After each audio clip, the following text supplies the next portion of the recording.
Welcome back. This is News Desk. Now, Interior Cabinet Secretary Dr. Fred Matiang'i says there is no unusual threat from Somalia and that he is not aware of any security challenges other than that from the outlawed Al-Shabaab militia.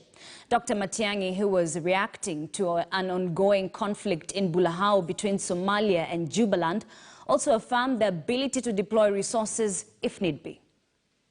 As at the moment, and as I speak to you right now, I'm not aware of any unusual threat to our internal security arising from any engagement or any interaction between ourselves and Somali. The challenge that we face, that we deal with all the time, that we have spoken about very openly, that everyone knows, is the challenge we face from Al-Shabaab and incursions that Al-Shabaab makes into our territory, sometimes from Somalia on that border. We are prepared, we have deployed, we have resources on that side, and we are dealing with it. And our deployment and work in the northeastern part of our country is very clear. We are totally in control. We are present in that territory of our country. We are not experiencing any problem. So I'm not aware of any unusual challenge on that border other than the incursions of Al-Shabaab elements from Somalia. On Kapedo, I said last week that and I will speak very candidly about this. I said last week that the challenge we've had in that part of our country is one that has persisted for a long time because, truth be told, for the Kenyan citizens who are here, we have postponed that problem for a long time.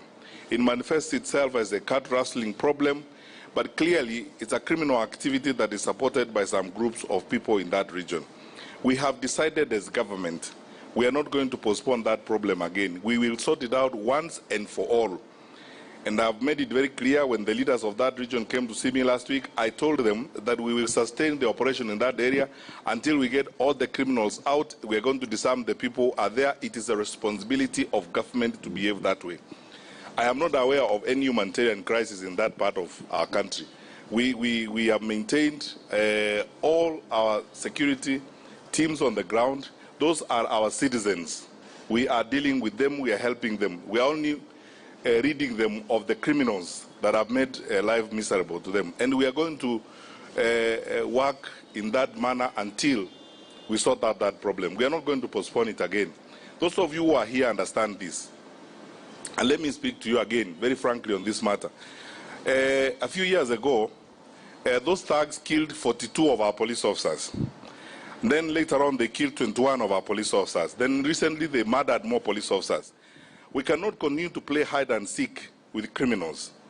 And we are not going to continue that monkeying around. We have to sort that problem out now and forever. And we must go in there and collect all the guns that are there.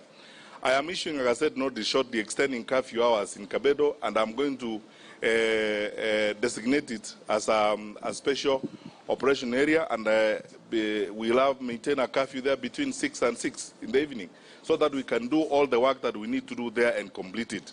We are not going to postpone that problem again and tell stories by meeting with leaders and lying to each other. Everyone knows what the problem in that part of our country is, and now we are determined to resolve it once and for all. And we will remain there until that problem is sorted out.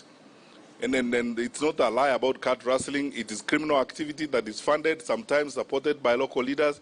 And when I meet with some of our security people later in the week, I'm going to even explain it more. And I'm going to make more information available to the media about what we are doing and how we are going about this. All right, we now want to have that discussion. And joining me is Omar Mohammed, who is a member of Parliament.